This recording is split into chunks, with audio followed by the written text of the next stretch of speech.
Hello everyone. Today we're learning how to check if a value is an integer using JavaScript. We'll use a combination of type checks and parsing to make this accurate. Now let's see how this works.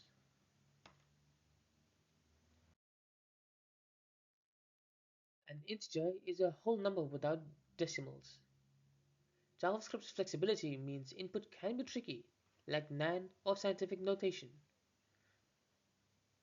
We want a robust way to confirm integer values only. Let's check out the code.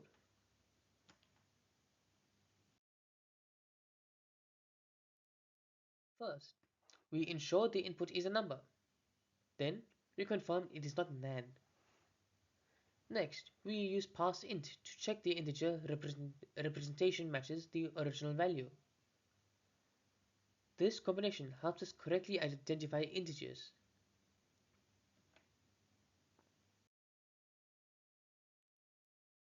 We first start off by confirming the input is a number type. Filtering out NaN ensures invalid numbers are excluded.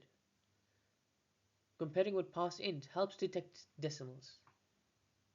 If all checks pass, the value is an integer.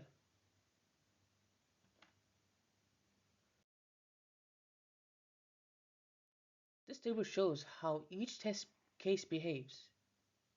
Scientific notation like for E2 passes correctly, while NaN is filtered out early. Decimals fail the parseInt comparison.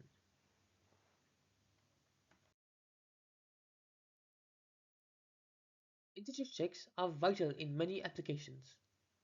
Forms, APIs, and calculations all need clean numeric input.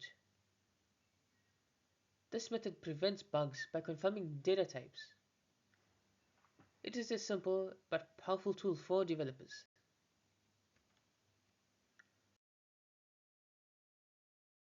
That's how to verify integers in JavaScript.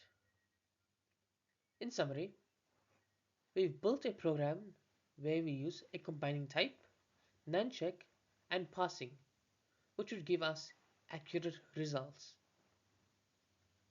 Use this to safeguard your numeric inputs. Thanks for tuning in, and keep coding smart. Thank you for watching. If you enjoyed this video, please make sure to like, share, and subscribe for more JavaScript tutorials. I'll see you in the next one.